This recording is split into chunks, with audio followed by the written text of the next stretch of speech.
Hello friends, आज मैं आपको बताऊंगा यदि आपका पशु गर्दन मरोड़कर बैठा है, उसका मजल सूखा है, तापमान कम हो गया है, खड़े होने में भी थोड़ी दिक्कत कर रहा है, खाना पीना नहीं कर रहा है, तो इस स्थिति के लिए इस प्रकार के मेरे पास बहुत इस प्रकार के मैसेज भी आते हैं और कमेंट्स में भी आते हैं कि सर इस प्रकार की यदि जो बीमारी हमारे पशु में हो जाती है तो हमें कौन सा ट्रीटमेंट करना चाहिए। यदि आपका पशु जिस प्रकार से गर्दन मरोड़कर बैठ गया, मजल सूखा है और उसका तापमान यदि देख रहे हैं तो उसका डाउन है, यानी 101.5 डिग्री फ़ारेनहाइट से यदि उस पशु का तापमान नीचे चला गया है, तो उन पशुओं के लिए किस तरह का ट्रीटमेंट करना चाहिए, कौन से लिक्विड देने चाहिए, कौन से इंजेक्शन लगवाने चाहिए, इन सभी के बारे में आज आपको मैं डिटेल से बताऊंगा। यदि वीडियो लंबी भी होगी तो वीडियो को आप स्किप करके मत देखना, वीडियो को आप पूरी देखना। यदि वीडियो आप पूरी देखेंगे तो पूरा प्रॉपर नॉलेज मिलेगा। देखो, इस तरह के यदि सिम्टम्स यदि आपके पशु में देखने को मिलें और गोबर करने में भी यदि आपके पशु में दिक्कत है तो कौन सा ट्रीटमेंट करना चाहिए, वो मैं आपको मेरी टेबल पर लेकर के आपको मैं चलूँगा। जो आपको ट्रीटमेंट आपको मेरी टेबल के ऊपर दिख रहा है, जिन पशुओं के लिए जो मैंने आपको सिम्टम्स बताए थे, उस स्थिति में आपको ये ट्रीटमेंट आप अपने पशुओं का करवाना है। तो सबसे पहले आपको क्या लेना है, उसके अंदर कैल्शियम बोरोग्लूकोनेट जो कालबोरल आती है, जो आपको दिख रही है स्क्रीन, इसके अंदर साल्ट आता है कैल्शियम बोरोग्लूकोनेट। ये उस पशु को 450 ml IV यानी इंट्रावीनस आपको लगानी है। वैसे आप इसे 350 ml इंट्रावीनस व 100 ml इसे सबकट भी आप लगा सकते हैं यदि आपको अच्छा रिजल्ट लेना है तो। यानी कालबोरल का आपको इस स्थिति के अंदर उस पशु का प्रयोग करना ही करना है जिनके पैर ठंडे पड़ गए हैं, जिनका टेम्परेचर कम हो गया है और जिनके मजल सूख गए हैं, तो आप कालबोरल का ज़रूर प्रयोग करें। यदि आपको और प्रॉपर नॉलेज लेना है कालबोरल के बारे में तो मेरे चैनल पर डिटेल सी वीडियो बनी हुई है, वो भी आप जा कर के देख सकते हैं। इसी के साथ आपको मल्टीविटामिन इंजेक्शन का प्रयोग करना है, जिस प्रकार से आपको ट्राइबीवेट, जिसके अंदर vitamin B1, B6 and B12 हो, यानी ट्राइबीवेट इंजेक्शन का आपको प्रयोग ज़रूर करना है। इन पशुओं के अंदर, बड़े पशुओं की डोज बता रहा हूँ, उसके अंदर आपको 20 ml इंट्रामस्कुलर या इंट्राविनस आपको प्रयोग करना ही करना है, जिनका बॉडी वेट 400 kg से ज़्यादा है पशुओं का। तो ये इंजेक्शन उस पशु को ज़रूर लगवाना है, जिसके अंदर साल्ट होना चाहिए। यदि आपको ट्राइबीवेट के बारे में भी यदि आपको और भी अच्छा नॉलेज लेना है तो मेरे चैनल पर एक डिटेल सी वीडियो बनी हुई है, वो भी आप जा कर के देख सकते हैं। इसी के साथ साथ आपको CPM के तौर पर आपको जिस प्रकार से क्लोराजिन है जाइडस का, जिस क्लोरफेनेरमाइन मेलेट साल्ट का जो इंजेक्शन आता है, इस इंजेक्शन का भी प्रयोग ज़रूर करवाना है। ये इंजेक्शन उन पशुओं में जो बता रहा हूँ 10 ml इंट्रामस्कुलर, ये इंजेक्शन लगवाना ही लगवाना है, ये ध्यान रखना है। यदि आपको इस इंजेक्शन CPM के बारे में भी यदि आपको पूरा प्रॉपर नॉलेज लेना है तो मेरे चैनल पर डिटेल से वीडियो बनी हुई है, वो भी आप जा कर के देख सकते हैं। यानी कि क्लोरफेनेरमाइन मेलेट इंजेक्शन पशु में क्या क्या काम करेगा, इसके कौन कौन से पशु में इसको लगाने से क्या क्या फ़ायदा होगा, जाना है डिटेल से आप देख सकते हैं। यदि आपको तो ये क्लोराजिन भी उस पशु को लगाना ही लगाना है। साथ ही साथ यदि पशु की थोड़ी स्थिति खराब है तो आप आइसोफ्लूइड इंजेक्शन भी उस पशु में प्रयोग कर सकते हैं।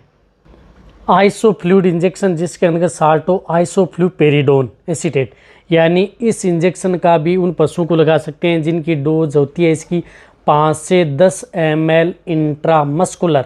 ये इंजेक्शन उस पशु को लगवा दें यदि आपको उसको ग्लूकोज की जेनिक की यदि लेवल को बढ़ाना है तो, यानी अच्छा रिजल्ट लेना है तो उस पशु को हम आइसोफ्लूइड भी लगवा सकते हैं। यदि आइसोफ्लूइड जो आइसोफ्लूपेरिडोन साल्ट का जो इंजेक्शन आता है, यदि इस साल्ट का इंजेक्शन या आइसोफ्लूइड के बारे में यदि आपको डिटेल से जानना है तो मेरे चैनल पर डिटेल से वीडियो बनी हुई है, वो भी आप जा कर के देख सकते हैं कि इंजेक्शन क्या क्या काम करता है, क्या साइड इफ़ेक्ट हो सकते हैं, पूरी डिटेल से जानना है तो। यानी ये इंजेक्शन भी उस पशु को ज़रूर लगवा दें।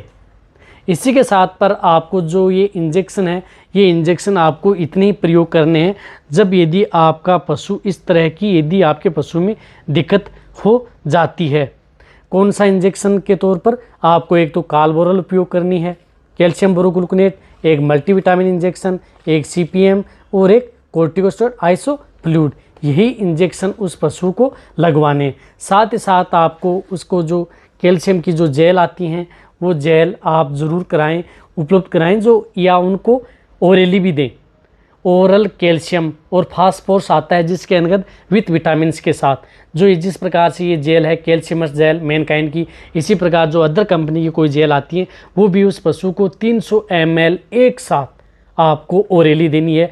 और इसके 12 घंटे बाद में भी आप उस पशु को इस प्रकार ये लगातार आपको क्या करना है, 12 से 24 घंटे के बीच में आपको ये लगातार 3 जेल उस पशु को ज़रूर पिलवा दें, ताकि उस पशु को वापस रिपीट होने का चांस न मिले और पशुओं की जो दूधारू पशु हैं उनका दूध भी बढ़े। और किसी भी प्रकार का यदि जो दूध दे रहे हैं उन पशुओं में यदि इस प्रकार की दिक्कत हो जाती है तो उनका दूध भी नहीं जलेगा और पहले की तरह उनका दूध भी रिकवरी हो जाएगा और साथ ही साथ उसे एनर्जी भी प्रदान करेगा।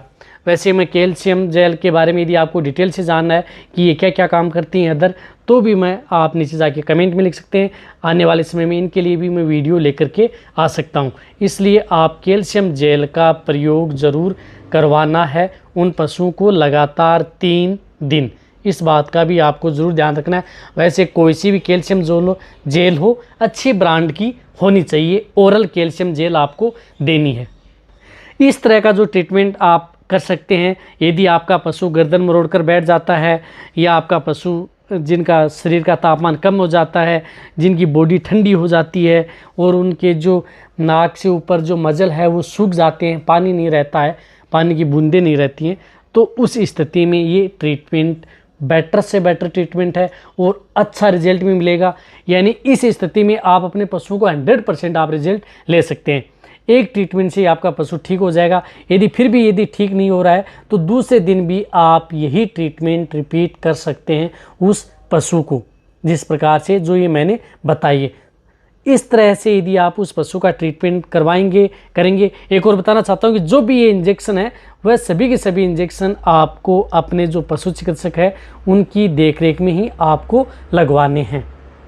अब आप अच्छी तरह से समझ गए होंगे कि इस तरह का यदि आपको कोई भी इसी प्रकार के अदर जो डिजीज़ होती हैं तो उनके बारे में भी आप कमेंट में लिख करके भेज सकते हैं, तो उनके लिए भी मैं आपके लिए वीडियो लेकर के आ सकता हूँ आपकी सुविधा के लिए, ताकि आपको तकलीफ ना हो कि हमारे पशु में इस प्रकार की दिक्कत है तो इसमें क्या ट्रीटमेंट करना चाहिए, कौन से इंजेक्शन लगवाने चाहिए, वो भी आपको वीडियो मिल जाएंगी। यदि आपको ये मेरी वीडियो अच्छी लगी है तो नीचे जाके आप कमेंट में लिखें। मेरी वीडियो को आप अपने दोस्तों के साथ, पशुपालकों के साथ और मेरे जितने वेटरनरी स्टूडेंट हैं उनके साथ आप इस वीडियो को जितना हो सके शेयर करें। मेरी वीडियो को आप लाइक करें, आपके एक लाइक से मेरे को मोटिवेशन मिलता है और मैं आपके लिए अच्छी से अच्छी और नॉलेजेबल वीडियो आपके लिए हर समय ऐसे लाता रहूँगा। इसी तरह से आप मेरी वीडियो देखते रहें, इसी तरह से आप मेरे को प्यार देते रहें। थैंक्स, धन्यवाद।